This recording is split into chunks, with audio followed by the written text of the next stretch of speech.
Welcome into That's a Tap, CT with DJ. We're going to recap everything we've missed. There's been a lot happening in the combat sports world, but don't have no fear because we're going to go through our opinions and react to the latest. Anthony Joshua, big fight there. The UFC as well. Got some big cards coming up. But DJ, always great to see you. And how you doing? Likewise, my man, doing well. How are you? Great, as always, excited to talk about what we've missed as well. I know we've Yeah, both been pretty busy and yeah. definitely we've got a lot to make up for, but we've got to do some preview for UFC 307. Oh, But I man, I'm can't. excited to get your thoughts on the boxing as well. How are you feeling? Yeah, feeling good, man. Feeling good. Pretty excited. Pretty. Every time we get to sit down and talk about these things, I always have a lot of fun because it gets me to relive the fights, but also talk about what we love, which is combat sports. And man, you started with the perfect topic. The talk of the town is the boxing that happened last weekend. A massive upset, or is it? I don't know, but obviously Anthony Joshua was favorite going into that fight, and then we all know how that fight turned out. Interesting, man. Like it was a dominant performance by Dubois. Pretty good fight. I think now we're in the era of seeing the best fight the best, even in boxing. And I think it was one of those high level matchups. You get Anthony Joshua coming off of three straight wins with that devastating knockout of Francis Ngannou. And then we had Dubois actually coming off of a win of Ergovic. And then prior to that, he had lost to Usyk, which we know was a bit controversial because there was that whole below the belt scenario. Whereas, there was a lot of argument against that, saying that it wasn't below the belt, it was the belt line. But then it's just the rules were a bit grey around that too. But it is what it was. And then Usyk came back strong and sort of ended the fight dominantly. But Dubois cannot be denied now, man. Like obviously, he captured the belt uh, in that Ergovic fight where he went in as an underdog, and again he goes into this fight with Anthony Joshua as an underdog, and retains his belt.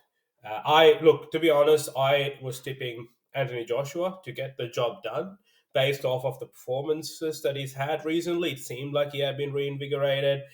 Um, and then his new trainer Ben Davidson. It seemed like that turned over a new page, and we're seeing this new version of Anthony Joshua. Not to say we didn't see that on the day, but it was just not his day or not his night. Even the corner instructions were at times questionable. They seemed to be. I feel like they went in expecting something, and when it turned out the way it did, it appeared they didn't have a counter attack or a plan B to negate that. I think Dubois came in extremely confident. The first round was really good, but then Dubois came in extremely confident and he was fighting his fight. He was pressuring Anthony Joshua a lot. Obviously, he dropped him a couple of times too. And by no way was it a close fight. Even the sixth round, let's just say the stoppage didn't happen. For the 6 rounds of the fight, what we saw, it was a dominant performance by Dubois. And if all this time, if he hadn't been given his flowers, his credit, it is now time to do that because he's beaten some big names, and yeah, we're just keen to see what happens next. Obviously, there is a rematch clause. I don't know if Anthony Joshua exercises this straight away. Do you know what I mean? Because like unless it was definitely an off night and they know they are confident they can turn that performance around. I just wouldn't. I can't see how it'll be a favorable outcome for Anthony Joshua. Man, yeah, pretty crazy. Well, to be honest, like, what did you think? What did you think? Did you obviously I know you watched it, and obviously you were as shocked as me. Um, and we were talking just before the knockout as well. So yeah, what did you think? Yeah, look, I agree with most of what you said, DJ, and I think with Joshua, we've seen the highest of the highs and some of the lowest of the lows. Going back to his shock loss to Andy Ruiz, and he's just a guy that I just can't work out. Because Yeah, obviously absolutely obliterates Ngannou, but obviously in terms of levels and boxing experience, that's like pretty clear. But in terms of Joshua against really good boxers, you know, and I'll get your thoughts on, do you want to see that mega fight still against Tyson Fury? Maybe Mm, both of them could use it as a retirement fight if Fury loses. But in terms of Joshua, man, like you said, you know, no doubt, you know, even if it went to the scorecard, yeah, absolutely big win by Dubois. yeah, He's now firmly on my radar. He wasn't before. yeah, So yeah, definitely a 100%. huge upset, you know. Yeah. Yeah, no, I was expecting Ergovic to win against him, and then when the Anthony Joshua fight got announced, I was thinking, yeah, no way. Like obviously Joshua's going to win the fight, and then he's going to challenge the winner of Usyk Fury. That's like going to happen in December. Before I answer a question about whether he should fight Fury or is there an appetite for that fight still, I think you need to sort of comment on his level of competition, which is Anthony Joshua's. Since the Ruiz fight, obviously that his career has been very turbulent. We've had that shock loss to Ruiz. I feel like it gets to a point where he's extremely confident, and then maybe is it overconfidence? And then it just happens, and then we saw that happen again with Usyk. He had like a solid run in between, and then for Usyk, he used for Usyk twice. But we know who Alexander Usyk is, and there's no shame in losing to him. But then he went back to the drawing board, and he made changes into his camp and everything, and he came back and he fought a few boxers. I mean, he fought the German heavyweight for Helenius, and then he fought Francis Ngannou. But I can't help but feel like the level of competition played a part as well. Like, obviously he's building his confidence, yes. But, if you look at his past three opponents and you compare that to Dubois, I think there is a huge gap in level of competition. Dan Dubois is a world champion who's been fighting top tier heavyweights across the globe. And then you got Francis Ngannou, who was his previous opponent, who is a MMA champion. However, extremely inexperienced in boxing. He only had one fight prior to that, and he obviously knocked him out. But did that uh, you know adversely affect Joshua's mindset going into this fight, expecting to sort of he's used to that level of competition now for the past three fights, and he probably utilized the same game plan, the same sort of arsenal that he deployed against them, and it obviously wasn't enough for someone like Daniel Dubois. So yeah, it's interesting to see, and maybe will we see that change happen? But also, like, how much has this impacted his career going forward, and then his path towards that belt again, or the championship belts that he once held. He was one of the decorated champions, and he still is, man. He's a legend. He's a big name in the sport, and he sort of put boxing on the map, especially UK boxing, heavyweight boxing. After sort of the Mike Tysons, he was one of those household names. He was part of that big three. So yeah, look, we got to wait and see what he does next. Part of me thinks, okay, he said he definitely doesn't want to retire, and I don't think he should either. He's still got a lot of fight in him. He's still very young, especially for heavyweight boxing. He's extremely young. It's Yeah, just that, is his yeah, chin gone though? Like so I agree, but I'm mm. having doubts over like, has he taken too much damage? You know? Yeah, I think what he needs to do is probably not another fight with Dubois, but like shouldn't rematch, but maybe get another fight with another top tier fighter, maybe an Ergovic. Do you know what I mean? Uh, or even a Wilder, man. Like Wilder's in a similar skid. Wilder's in a pretty bad skid at the moment. Uh, I know Joseph Parker's there, but he's on a win streak himself, so it doesn't make sense. Maybe Dubois versus Parker is something great to will be great to watch because Parker's got a win over Zhang as well. And it's funny, like sometimes boxing doesn't make sense because Dubois got a loss to Joe Joyce, who lost to Derek Chisora a few months ago. So I think, and back to your question about Fury, I think yes, I would love to watch that fight, provided Fury obviously they wouldn't be able to justify making the fight if Fury wins in December. But if Fury were to lose that fight in December, then we got Fury versus Joshua. I think that's a good fight too. I think in the meantime, Joshua should entertain a fight with Wilder. That is a fight. That's a big name fight. No belts involved, but it's like one of those, like a McGregor fighting or a Masvidal. Remember that Masvidal Diaz fight that we had? Diaz. That is something like that. Where it's two big names, no belts involved, and they can headline a card. People will Mm, watch. I will yeah, watch. yeah, And they're sort of coming off losses. let's see. It's the fight that has been teased for a while.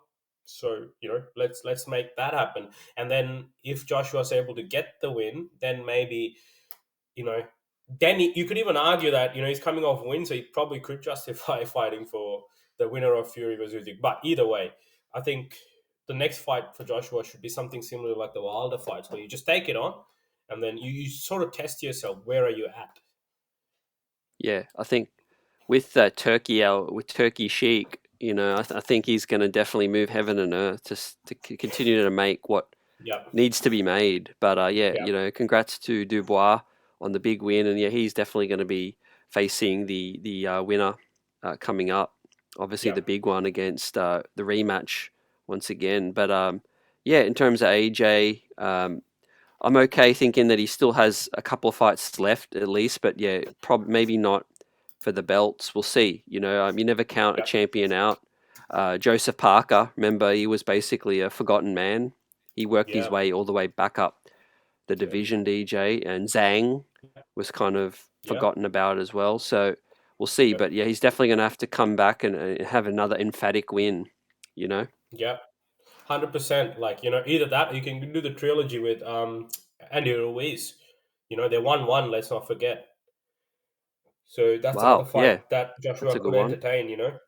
Yep. Yeah, because Andy Yeah. Ruiz is while he's on a win streak, I don't think his wins have been as convincing his last two fights. So that could be another good fight to have. So yeah, uh, he just needs to Yep. find that fine line between balancing, you know, taking fights that can help with his confidence, but at the same time, that level of competition is not too shallow that when he does fight these championship fights, he finds himself sort of out of place. But yeah, man. Like, on the same note, I know we've spoken a lot about Joshua, but credit where credit's due. Daniel Dubois has done really well in the recent years, and obviously he fought Usyk as well, and he probably gave the most trouble to Usyk compared to all the other fighters that he's fought. So that's just testament to his skill, and he's extremely young too. So I think we're just going to see him get better and better, and that Usyk rematch could be somewhere down the pipe as well. He could, if Usyk were to win, I think that's a fight that we could see happen in the future as well. So it is extremely interesting and exciting times for heavyweight boxing. Yeah. And Zhang, I think, has called out Dubois as well. He's trying to get a piece Oh, of the action. So but Sang's coming off of we'll a loss, see. isn't he? He lost to Joseph Parker. Yeah, Yep, he is. Yeah. yeah, I think yeah, yeah, Parker might not be interested in that rematch. So very interesting times, like you said. So yeah, yeah, yeah. Absolutely. good to recap that, and let's focus on the UFC that's happened. Yep. The UFC Noche. What Yeah. did you make of? Let's start at the top. The upset for many, but Marab, very Yeah. deserving. Obviously, he was. I gave him an outside chance, but I did think that Yeah. Sugar Sean would get it done. But how surprised were you at that shock result? Man, yeah, it was crazy. I know we spoke about that in our recap, but yeah, look, that's event still lingering on in our minds. Absolute, um, phenom of an event, especially with production. Yeah, man, like what 2 3 weeks removed. I've rewatched the fight since, and yeah, like I'm fine with the decision, and I think yeah, there was some, I don't know where it came from, but there was some talk about how uh, there was a possibility O'Malley could have won, but nah, man, there was no way that he won. And look, and my apologies. We did, I think, speak in person, but I don't think we did an episode of it, did we? So yeah, I do apologize. So yeah, man, Marab did what he does well. You know what I mean? He came in, and then he did what he does to everyone else, probably a little bit more measured, I would say. We've seen him shoot takedowns like a mad dog on a normal day, but with Sean O'Malley, it was clear that he was being cautious. He was giving a lot of respect to that sniper of the sniper striking that Sean O'Malley possesses, and uh, but he still was able to get those takedowns when he needed to, and I think that was the key part of it. Was he got to the right place at the right time. Sean O'Malley did have some success. He did have that last um, round. He had that front kick that it hurt Merab, but even then, it was interesting to see they didn't pressure him as much. So maybe he had an off night.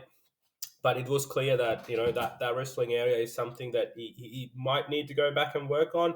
He has said that he's going to be out of action for a year uh, due to injuries. Plus, probably a good time to sort of add that wrestling skill set to his game, which you obviously has a very good, well-rounded game. I mean, Aljamain Sterling couldn't take him down, but again, this is different. It's sort of like that pressure wrestling you get from the likes of Marab, and when you look at that division now, if you look at the top, you got Marab, you got Umar. They all got that similar wrestling style. So if he's not able to adapt to that and able to stop those takedowns, it's obviously going to be a tough challenge for him going back to that belt. I am excited to see what does happen. I will be honest though, like, was it an exciting main event? Probably not. Do you know what I mean? It was, for the event, for the price those guys have paid for the ticket to be inside the Sphere. Uh, Look, I probably needed one more, like a big name fight on that card to sort of make it to those UFC 300 level fights. The UFC 308, which is stacked like that. You just need a one more. I also feel like that leak did that card really bad. Someone made a false leak saying that there's Sean O'Malley, Marab, plus there's Holloway, Topuria in that card as well, which obviously got everyone's expectations high. And when that wasn't the case, it just was like, oh, okay.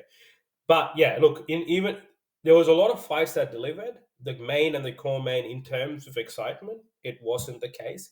But they were pretty dominant performances by both fighters who won, which is Merab and Valentina. Yeah, yeah. I think it was an event more for the hardcore fans in terms of the sickos, Yep. in terms of those that went. Obviously, Yeah. most UFC fans would have been happy to tune in and with that main event and just to see what happens. But yeah, I'm happy to see Valentina get revenge and get the Absolutely. belt Yeah. back as well. Unfortunately for Grasso on Mexican Independence Day, it wasn't her day, but Yep. great. Two outstanding fighters in that one. Yep. What else has piqued your interest, DJ, in Man, terms of the announcements and some of the news? I mean, obviously the main event for Madison Square Garden is still intact, and we want it to be that way. John Jones coming back. Obviously, the level of excitement maybe has dropped for that particular fight since the first time it got announced, of all the delays and stuff. Chandler, man, Chandler taking on Oliveira. Like, who saw that coming? I thought Chandler was going to wait out for McGregor for that payday, but Chandler accepts a fight with Oliveira. I mean, he was the one who was the most confident that that fight will happen, and he wasn't willing to budge. To now, him saying, "Oh, look, I'm taking another fight." Probably doesn't sit well for all the McGregor fans. Because what does that indicate? I don't know. But Dana did say there is McGregor announcement coming. I just have no clue what that is.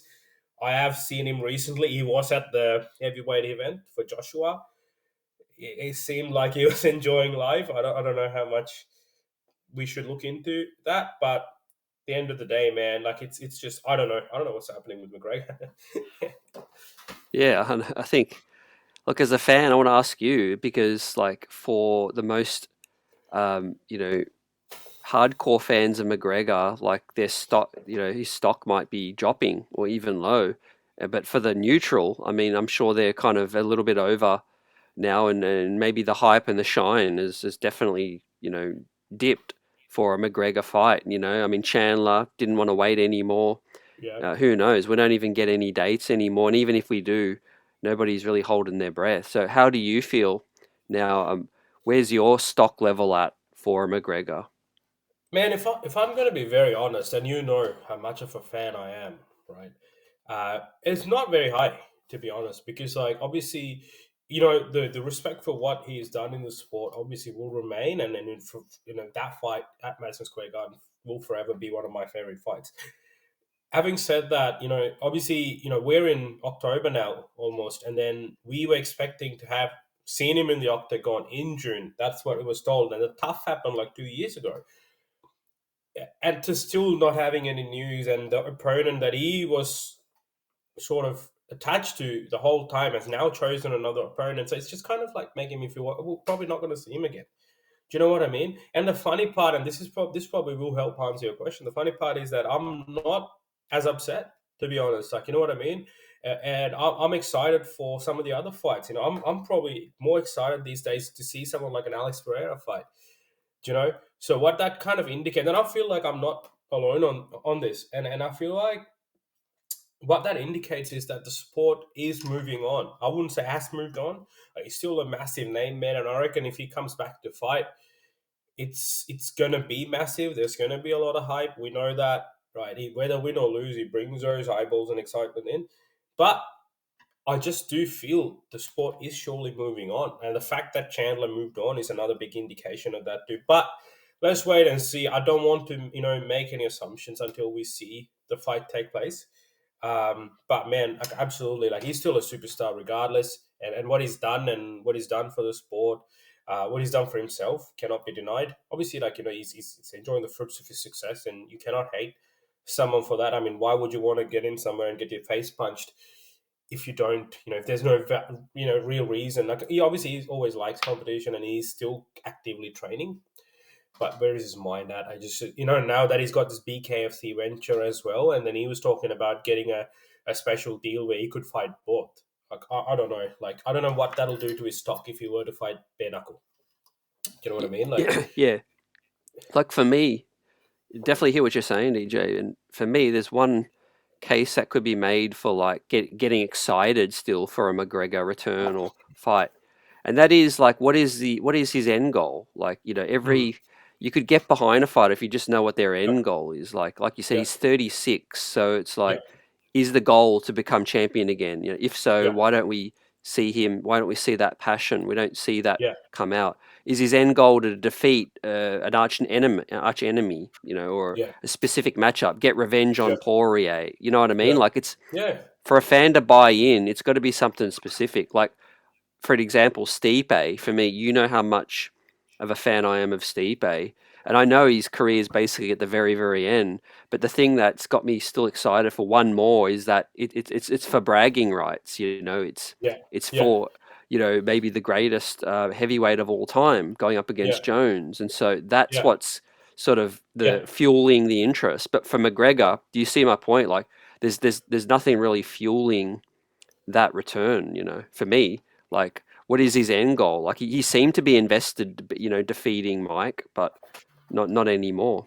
No, 100%, man. 100%. Like, I'm with you on this. Like, it just seems like there is, like, I mean, it did say when he was fighting Chandler, there was a possibility, big name in the 55 division, but they were fighting 170, which means he has a good shot at, like, Mike Chandler is still a big name. If you were to beat him at 170, you can guarantee they'll try and find a way to get him a title shot. Whereas, we got to wait to see who this next opponent is going to be. Or is it going to be Michael Chandler after he fights Oliveira, depending on how that goes? I feel like win or lose, Chandler, if McGregor's legitimately coming back, then that fight is there for him. I think that's probably could be a case. We'll have to wait and see. It's just interesting, and it's it's unpredictable. Just like all McGregor stuff, it's unpredictable. Yeah, definitely.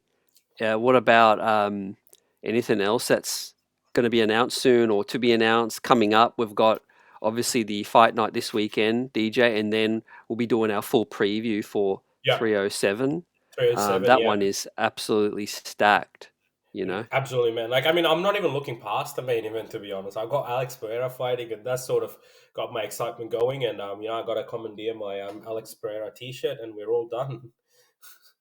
Yeah, and then I'm looking forward to Taporia Holloway, Oh, that's a big one. That's like, and that's then for me. Rob the Weeper. Absolutely, but that for me on paper is the card of the year. Let's see if it actually delivers, but for me on paper, that's the card of the year. Yep, definitely, man. Well, yeah, let's focus on our preview coming up, and we'll talk Yep, about that very soon. We'll do a little recap of this weekend's as well in that next ep. yep, But DJ, it's been good to catch up and hear your thoughts on the big fight between Joshua Dubois. Let us know yep. in the comment section what were your thoughts on that. How did you react, like we did to the boxing world? Absolutely shocked knockout. But congrats to Dubois again. UFC always news buzzing with us, DJ and CT. Great to have you with us for this short recap. And then we'll be back in the next one to preview UFC 307. Peace, DJ. Peace out.